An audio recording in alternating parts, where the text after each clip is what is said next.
innovative content, global audience.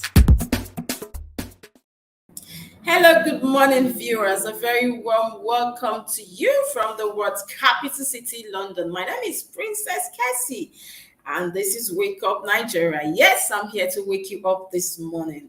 We have quite a lot coming from Nigeria this morning. A little tussle here and there. It's still ongoing, though. We have been seeing that recently. Not even recently. It has been there. Our dear president and former vice president Atiku. The fight is still there, and he's saying he will not give up until they get to the end of it. Anyway, we'll see how that go. And of course, there are other issues here and there talking about our what is actually going on in the education sector. Academic communities have been thrown into panics. A lot of things are not right, and of course, we're seeing issues of insecurities here and there.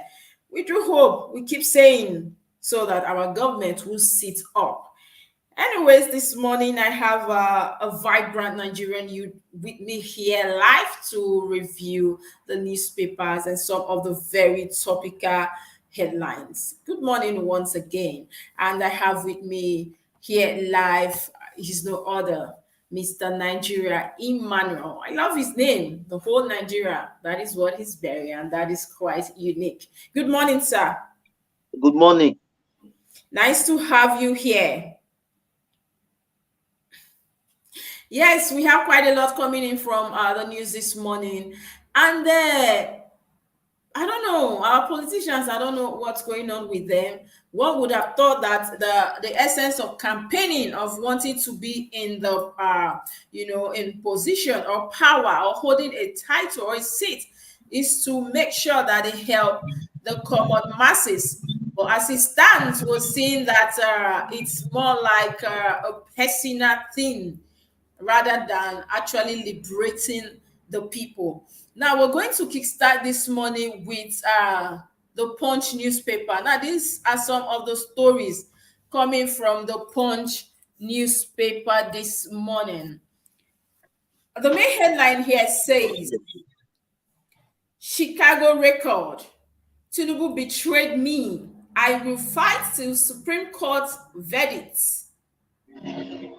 This is coming from Atiku, and the writer says Tinubu supported Yar'Adua PDP in 2007 presidential election, says Vice President. Atiku's political career has ended. He has got nothing from Chicago University. Now, this is coming from APC, and this is the main headline. These stories can be seen on page 2 and 3 of the Punch newspaper. As well, we'll have a story here that says NUT demands more reforms, teachers to undergo internship. Now, that story is on page 22 of the Punch newspaper. As well, we'll have a story here that says depots deserted as petrol landing cost hits 720 naira per liter. And that story is on page 17 of the Punch newspaper. As well, we'll have a story here that says manufacturers experiencing toughest period in history. This is coming from Man, and that story is on page 11 of the Punch newspaper. As well, we'll have a story here that says Works Ministry seeks 270 billion naira to repair 260 roads, and that story is on page 9 of the Punch newspaper. There's a story here that says Tinubu approves 25,000 naira monthly grant for vulnerable pensioners, and that story is on page 17 of the Punch newspaper. As well, we'll have a story here that says Lagos-Abeokuta highway remains a death trap. Motorist laments, and that story is on page 5 of the Punch newspaper. As well, we'll have a story here that says a disregard request for my impeachment.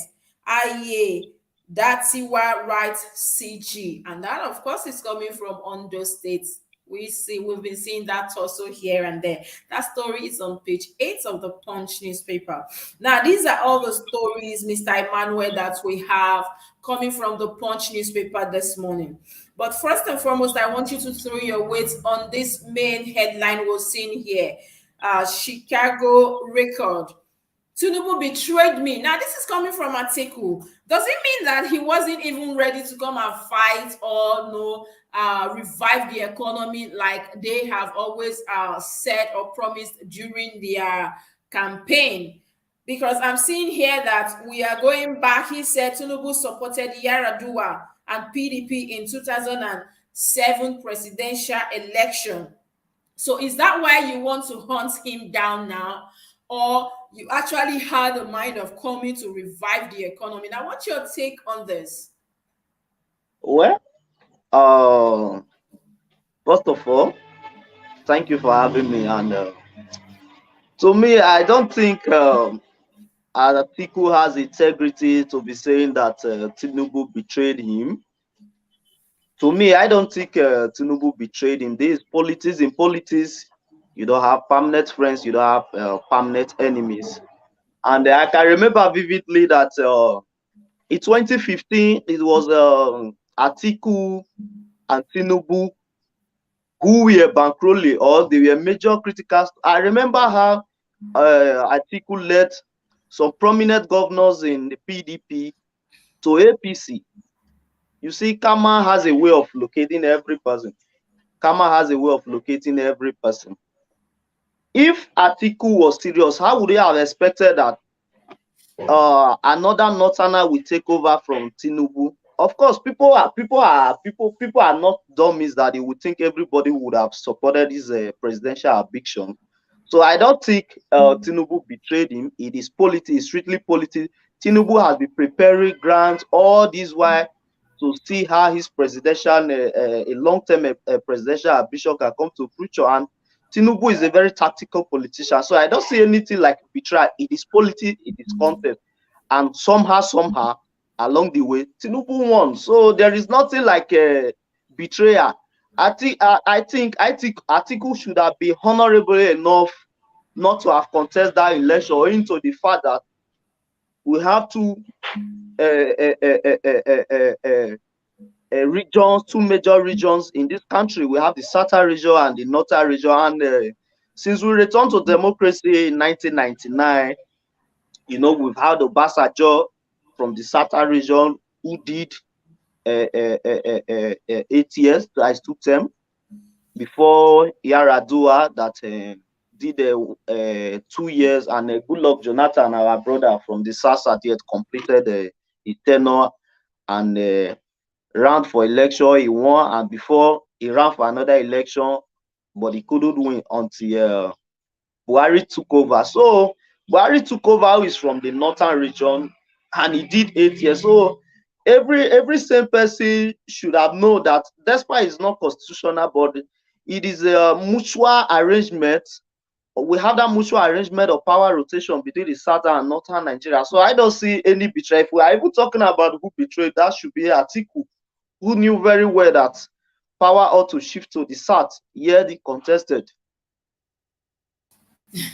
Wow, I love what you said. In politics, there is no permanent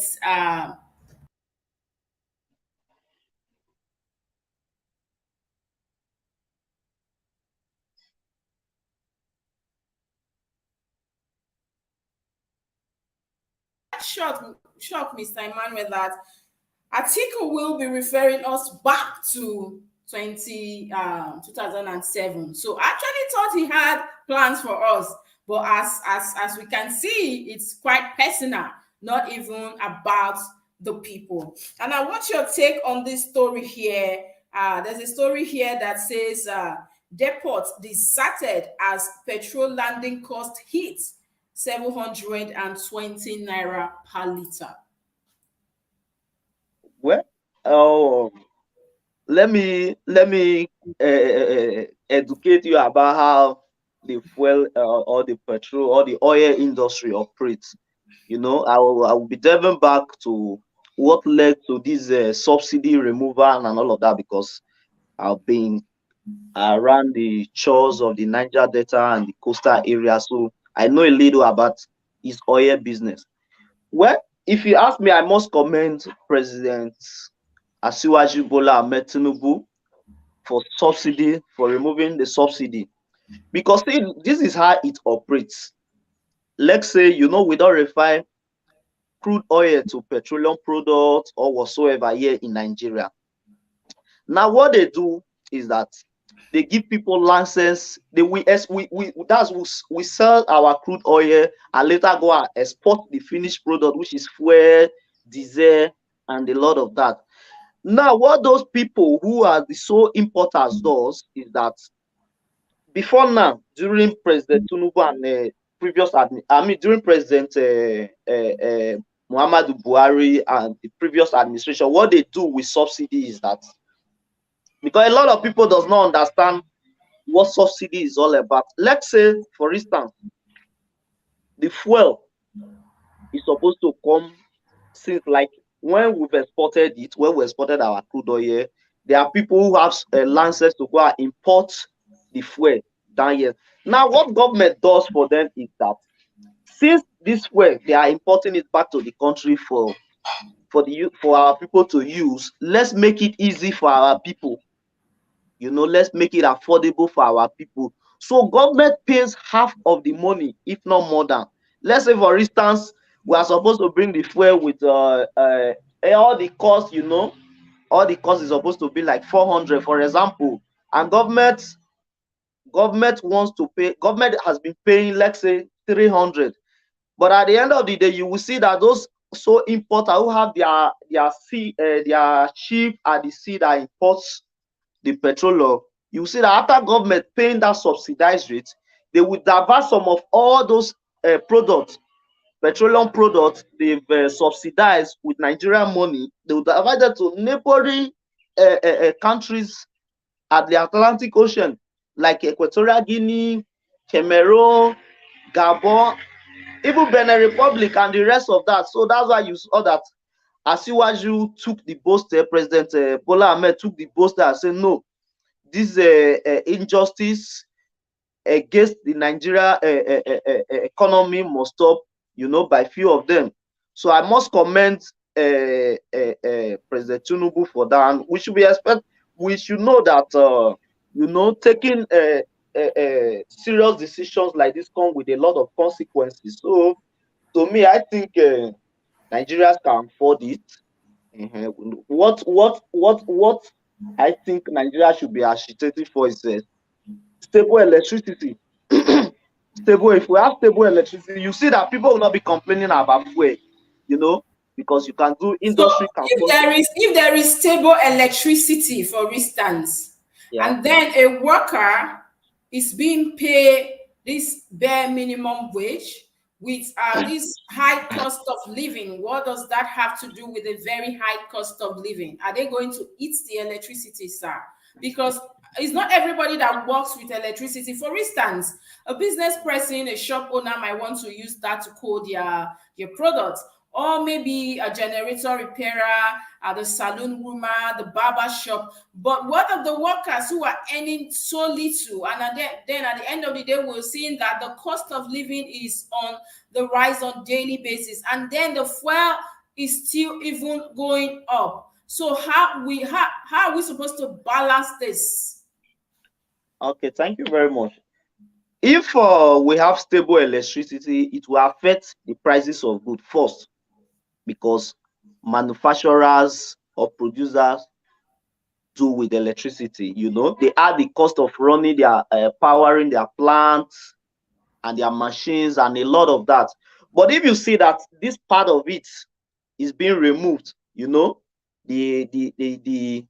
cost implication of production, like from power and a lot of this, of course, goods will drop down a bit.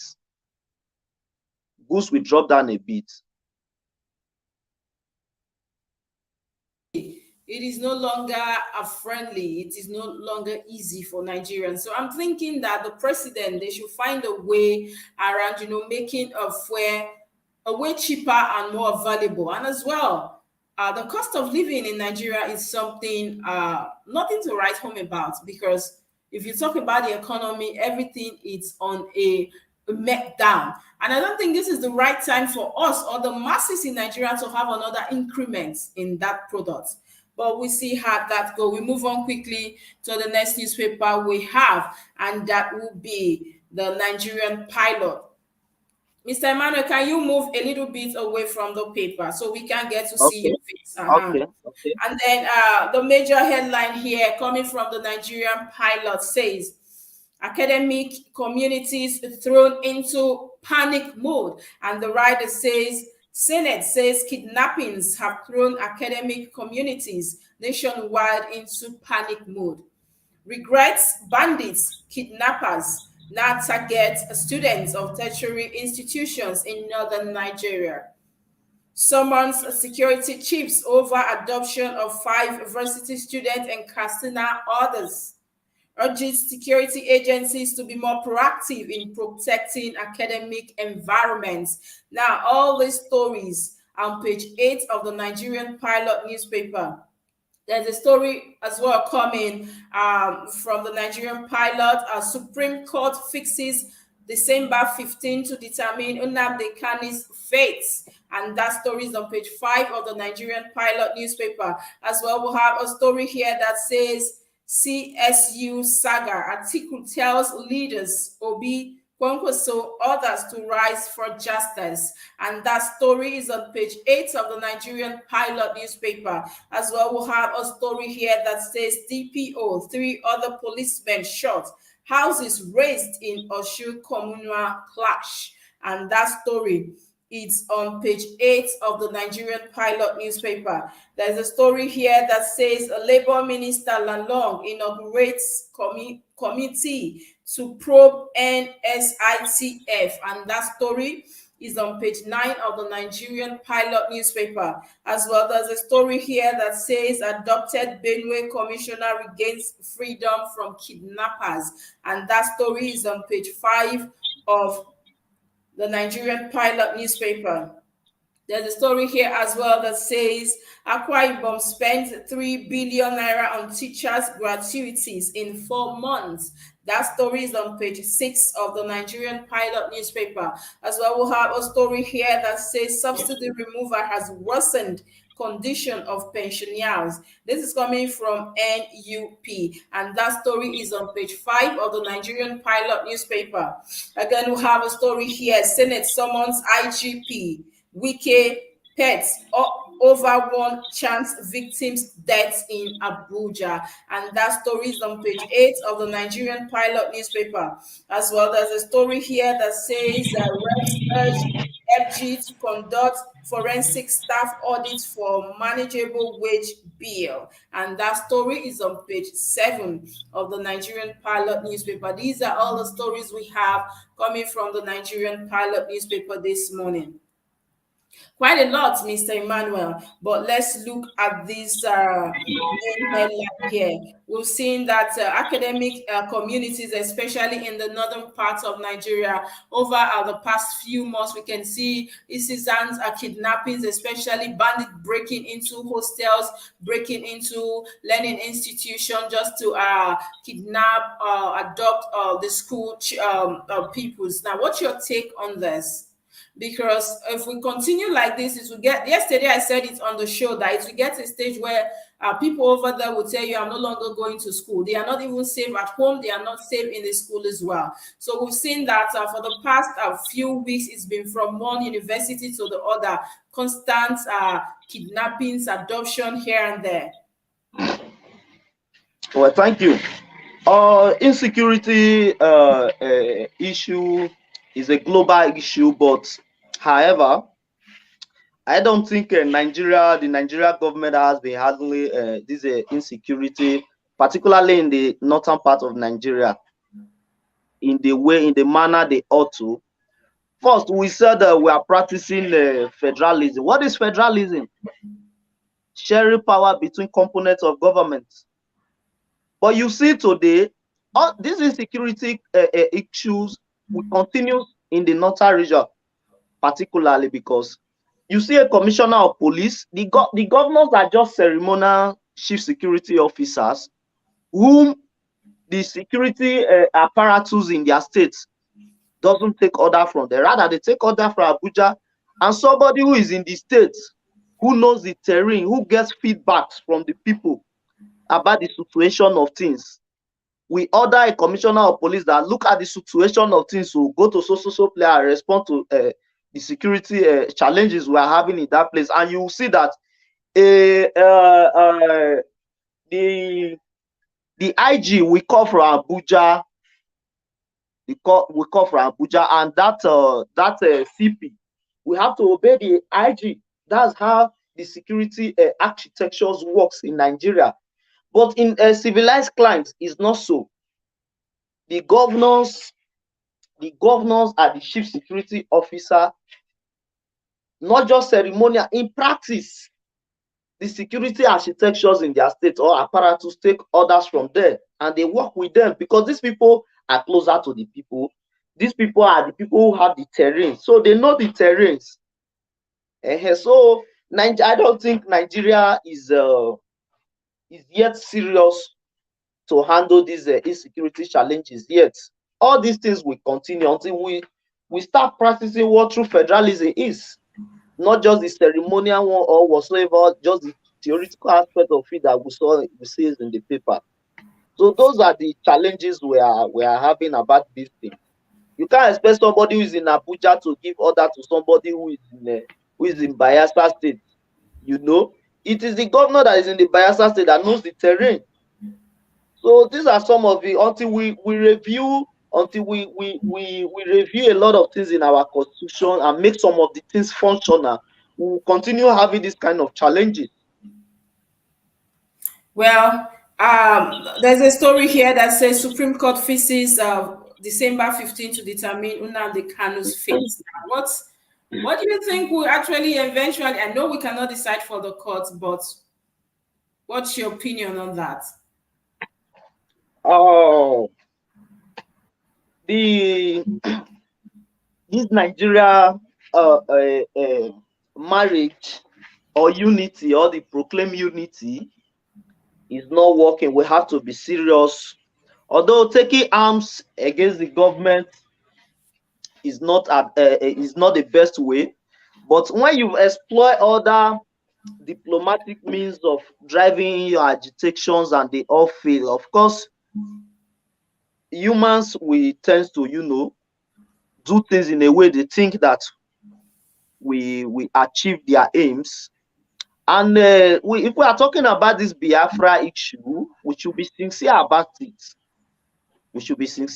it. These people, they have rights to self-determination. These people are saying that we don't want to be in this federation again. We don't want to be with the Nigeria people again. I don't see anything wrong there. I don't see anything wrong there. If these people say they don't want to be part of Nigeria, allow them go. You don't want to recognize them.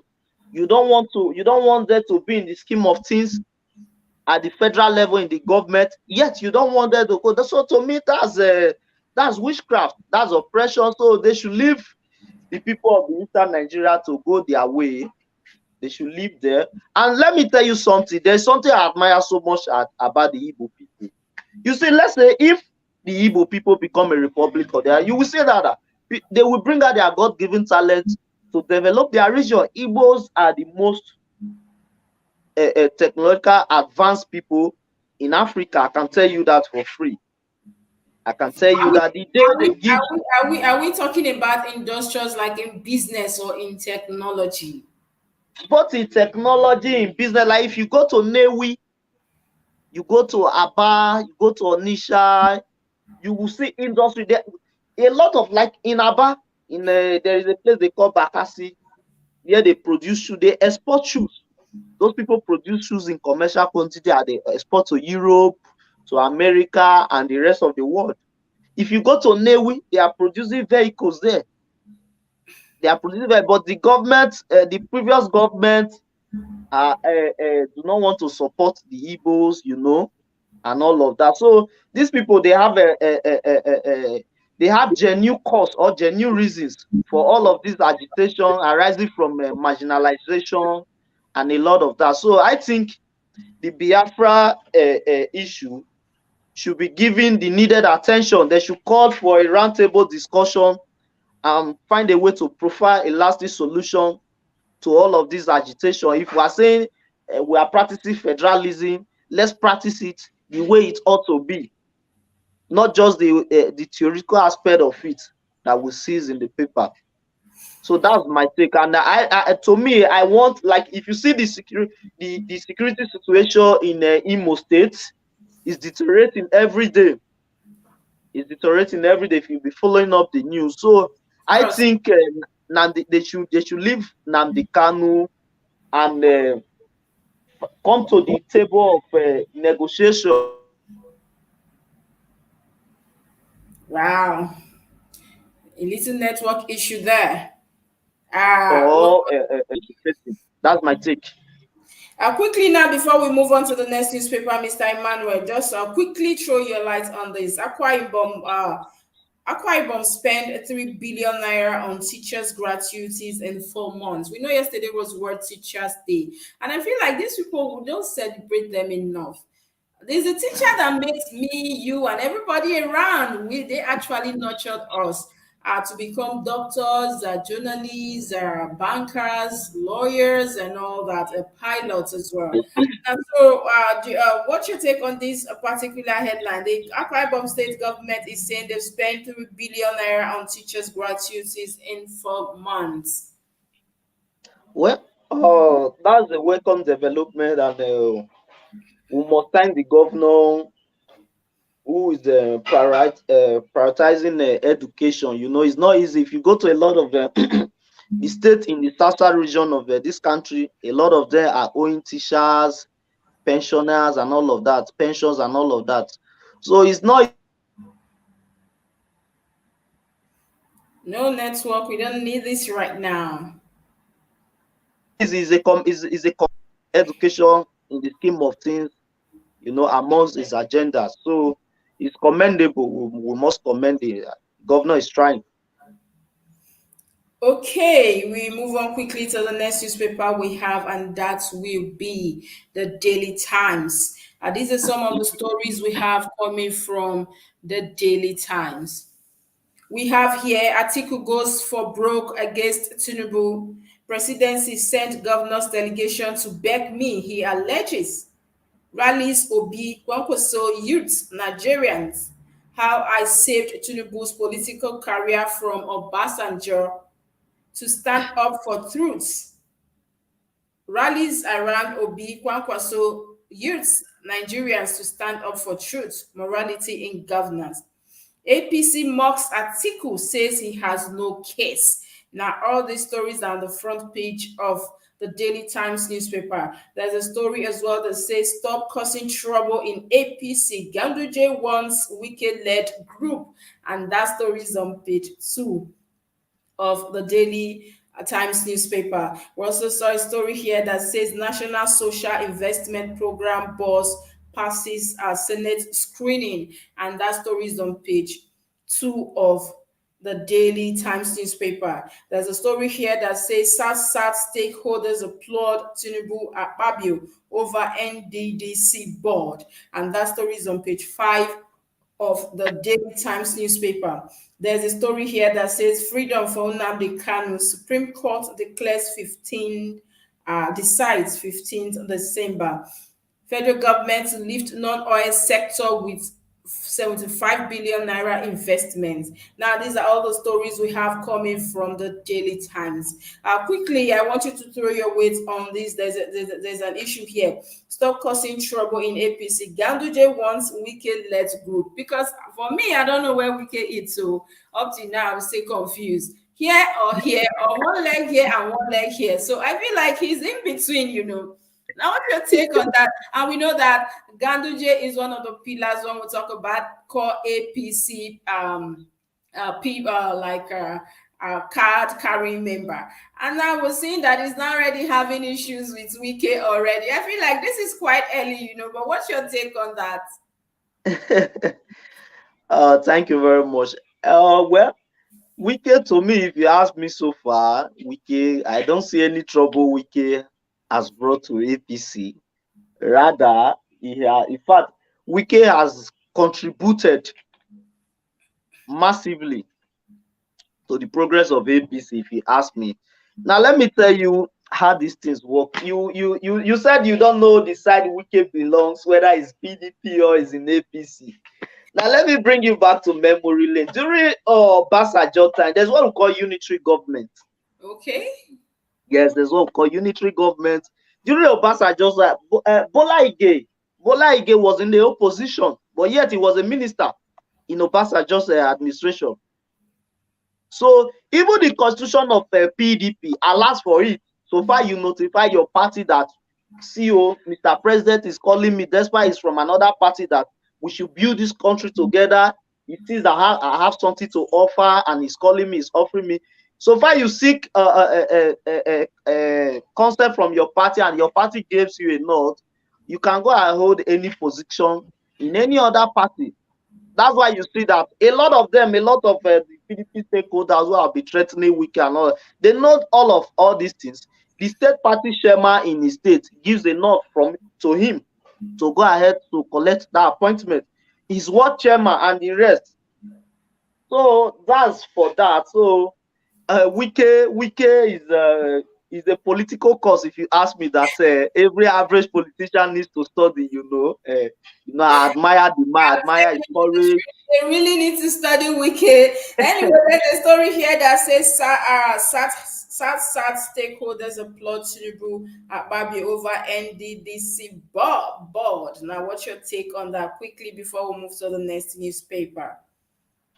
Well, the Niger Delta issue or whatsoever, because when they talk about the NDDC, it's all about the development of Niger Delta. I'm not really happy so far. Whenever they mention the Niger Delta, I'm not happy. I don't see anything to applaud Tinubu for constituting a board that is duly ours. You can't take an Hausa man to come and, it is our statutory, right. But I'm not happy about the NDDC. Forget about the constitution of the board.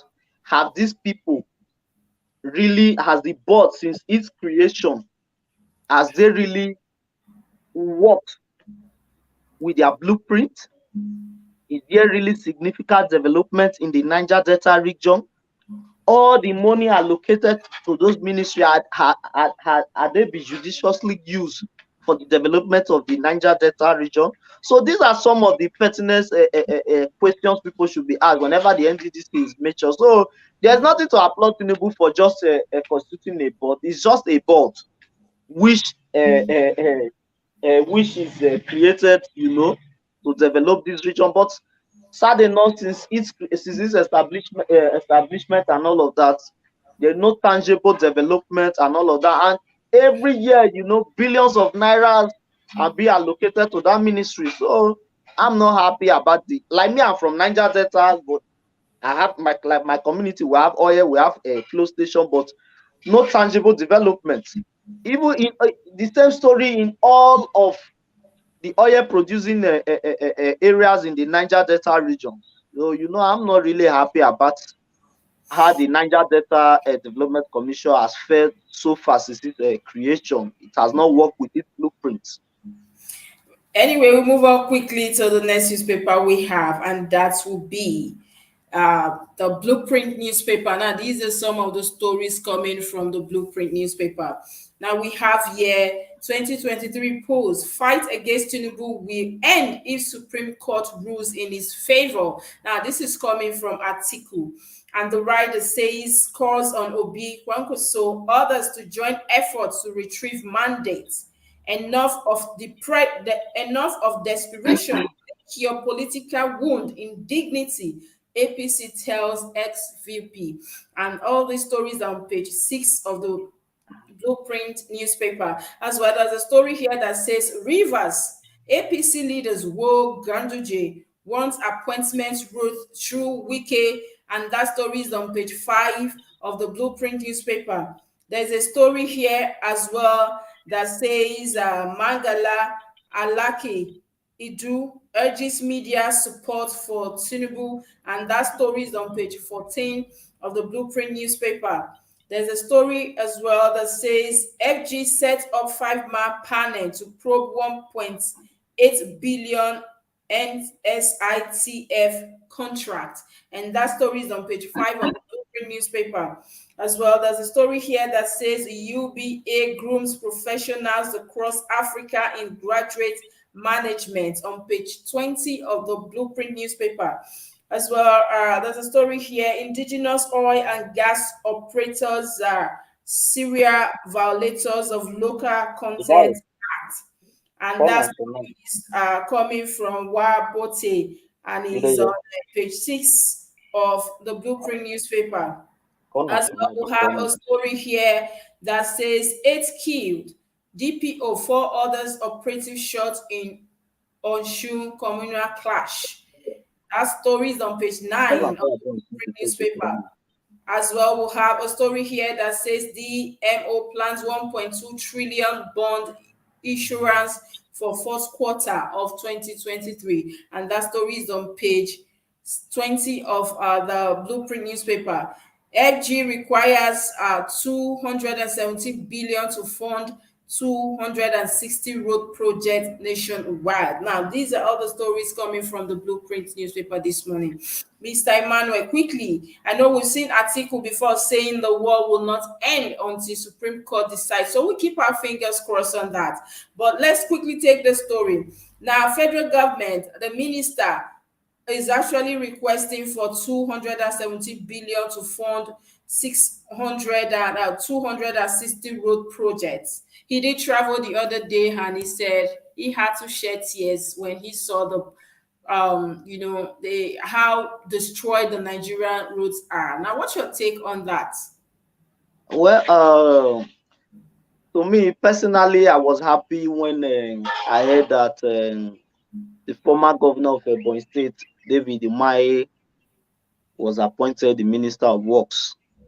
You know, considering his track record, if you have been to Ebonyi in the past few years when he was a governor, and now you will see the developmental strides in Ebonyi State, the infrastructure, talked about the good road. You know, he's an engineer. One of the mistakes we make in Nigeria is that they will appoint a medical doctor instead of him to be instead of the medical doctor to appoint to be a minister of health.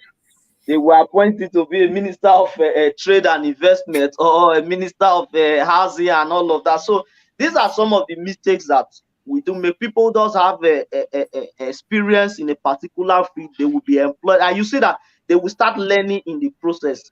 In advanced world is not supposed to be so. So I was particularly happy about the appointment of David Umahi, owing to the fact that he's an engineer, you know, certified engineer and all that. So he has been in practice before he ventures into politics. And if you go to Ebonyi State today, my dear, I can tell you, you can see the pace of development. If you have been to that state before in the past 10 years, and you go to Ebonyi State now, you will see the changes, the development that has taken place within this short period of time. So you see, and one thing I love about Umahi is that those roads that Umahi has done in Ebonyi State, they are durable roads that are being constructed by reputable companies like Julius Berger and a lot of that. And you see that it's making the work of governance to be easy for the next administration, because those roads will not, the governors will not need to attend to those roads again, because they have a lifespan of 30 years, some even more than. So I'm particularly happy, and I'm optimistic that David Umahi will do something that Nigeria will see as a minister of work. So I'm optimistic that he will perform just like Wike is doing. I'm optimistic. I would have actually, I wanted Wike to be the minister of works, or power, so that you know that ginger energy and all that, so we can see. Let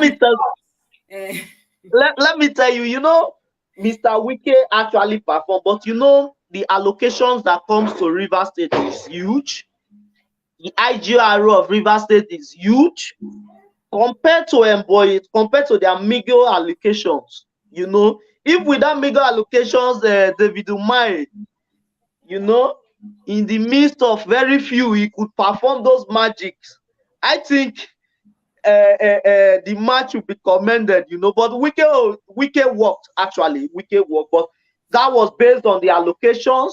You know, the industry that are in Port Harcourt that comes, you know, that pays their revenue and a lot of that, and the allocations that come to it as a from 30% derivation and a lot of that. So to me, if you ask me between Wike and Umai, I would say Umai did better because, you know, in the midst of you, the man was able to bring out something. Anyway, I know because of your time, we'll have to let you go, but I will take one more paper. So I need you to throw your weight on a major story coming from the Nigerian Tribune newspaper this morning. Now, these are some of the headlines we have coming from the Nigerian Tribune. We have here Tinubu CSU certificate saga, reputation of Nigeria at stake. Now, this is coming from article, and that story is on page 3 and 19 of the Nigerian Tribune newspaper, as well. There's a story here that says, ensure local governments get allocations directly, not through governors. Afe Babalola tells Tinubu. And that story is on page 12 of the Nigerian Tribune newspaper. Says scandal, why we arrested suspended Unica professor. That is coming from DSS, and that story is on page 26 of the Nigerian Tribune newspaper. There's a story here as well that says Supreme Court slates 15 December to determine Nnamdi Kanu's fate, and that story is on page 5 of the Nigerian Tribune newspaper. Impeachment, disregard request from Ondo Assembly. Adegboruwa writes Ondo CG. And that story is on page 28 of the Nigerian Tribune newspaper. As well, there's a story here that say Ifo Olu communal conflicts. 8 fear kid, 4 policemen shot, houses burnt. And that story.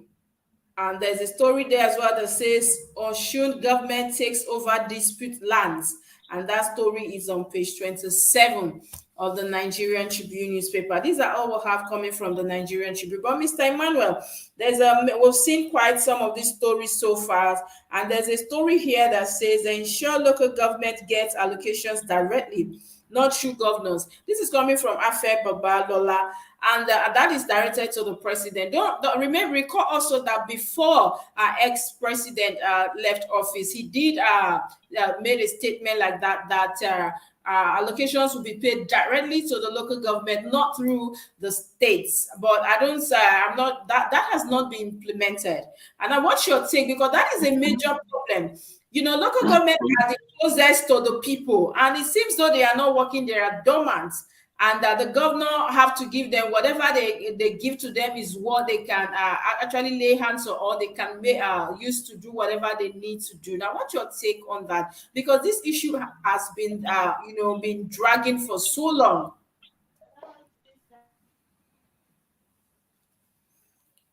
Okay, I think a little bit of network issue now. But if you ask me my opinion personally, Well, I would go ahead. Until we start practicing true fiscal federalism, all of these issues will keep coming. You know, like what they do, like during the time of Tinubu, and what they still practice today is that the local government and the state government, they have what is called a joint account. It's called JAC. So when the money's allocation of the local government comes, it comes into that account, and both the state government and the local government are signatory to that account. And you don't expect that a council chairman, and you know, in all the states in Nigeria, it is the state electoral umpire that conducts election, which are mere jamborees, you know, to fulfill all formality. We know local government chairman are more or less appointed by the state government. So and you cannot so you will see that, for instance, if you're from data, you could see that I think their local government chairman is approaching, election is approaching. And don't be surprised that it's going to be all PDP chairman. Hardly will you see another party emerging as a local government chairman. Why is it so? It is simple. The state governor is the state governor that appoints the electoral umpire, and those electoral umpire conduct the election. They just go there and conduct some jamborees election at the end of the day. Of course, we know what will happen at the end, but they just do it for formality's sake. So until this issue, until we bring local government election to the table of INEC, for INEC to be conducting the local government election, issues like this will keep on coming. Because I cannot appoint you as it's more or less an appointment of selection as a local government chairman, and when allocation come, I tell you to do like this, of course you will obey me. So that's just the cure to these whole issues and all of that. Until let the enact laws, let INEC start let INEC start conducting local government election. Until then, we'll continue being on this matter. Local government will be less like puppets of the governors. Well, thank you so very much, Mr. Nigeria Emmanuel. You've done very well this morning. Thanks for sharing your opinion, your thoughts with us on Wake Up Nigeria. We hope to have you again next time. You're out there. Have yourself a very beautiful morning. Thank you for joining us. Thank you. Yes, now we have so much in Nigeria. I don't know. He did say Wike, it's they should study Wike people. If you know you're doing you're studying political science, I think you should take Wike case study to study. But I'm of the opinion that it's not just Wike. A lot of things are in that country that we need to study. A lot of things are in that country that are actually going haywire. They are not going well. But what can we do? All we do is to call on a government that was people and now. We know that the court issues here and there, we can't really say these are distraction. They have their right to do whatever they want to do. I mean, coming from the opposition. But first, I think the governors, they need to sit up. And I really like this news coming from Afe Babalola this morning that says governors are stealing a lot. Local government council should get allocation directly. I think I love that. We've been on the local government issue for years. Grant these people autonomy, let them do their own thing. You cannot say, for instance, allocation of 5 million goes to them and then you give them 50 million, 20 million, and then they are okay with it. That is why if you go across our local governments across Nigeria, it looks as if so they are dormant, they don't do anything. It has actually turned into a place where women come to make their hair, they come to break melon, they come to sell granuts because they are dormant, they don't have anything they do there. And our local government chairman also, I remember too from, I think Ogun State, one of the ex-local government chairman did call out the governor for stealing their monies. And what happened? The man ended up in the cell. These are some of the issues, and like our guest did say, if you are the one that appointed the person, you don't expect the person will have to be loyal, and then these are the issues. So I think, like what he suggested, INEC should do better to start conducting these elections. So we have other parties as well. There will be competition. If you see that this local government chairman is from APC and is doing so well, is from LP is doing so well, the other one will want to do well as well to make sure there is a competition. Not this one, the governor come and start handpicking local government chairmen here and there just to be loyalists. I think we should move past that level in our states. That is the only way we can progress in states. We have resources. We have, when you go to each state in Nigeria, we have the resources. We have the manpower. We also have, each state is actually blessed with one thing or the other. They can actually generate their revenue. But how can we do all this when even the local government are not functioning? It will be difficult. So these are some of the issues. And we do hope also that Atiku, I am surprised that he actually referred us back to 2007. That means this is not about Nigerians. If you ask me, that is my opinion. It is not about Nigeria. It is about his selfish interest or him alone, because this is a payback mission. That is what he said on the news, a payback mission. And I don't think we Nigerians, we actually need that right now. We don't need that at all. Anyway, that's all we can take today on the newspaper review. While you are out there, know that keep hope alive. Let me join Peter Obi to tell you to keep hope alive. Everything will be all right. Don't forget to follow us on our social media handles. Follow us on Instagram, Facebook, X, and of course YouTube. Subscribe and hit on the notification bell. Invite somebody to the page to share and like as well. And do leave us with your comments. We'd love to hear from you. And while you are out there, remember that peace is priceless. Let's always give peace a chance. Do well as well to be your brother's keeper this day. Just try and put a smile on the face of somebody. People are actually going through a lot in the country. So do well to be your brother's keeper. Put smile on the face of somebody today, and keep hope alive. It is going to be all right. I'll see you again on Monday. And yes, thank God it's Friday, like we used to say, that Friday feeling. But don't drink and drive. And when you're going party, please obey the traffic law. And please give a happy hand. Have fun and have a very beautiful weekend. I'll see you again on Wake Up Nigeria on Monday, hopefully. Have yourself a very beautiful weekend. I remain yours truly, Princess Kessy.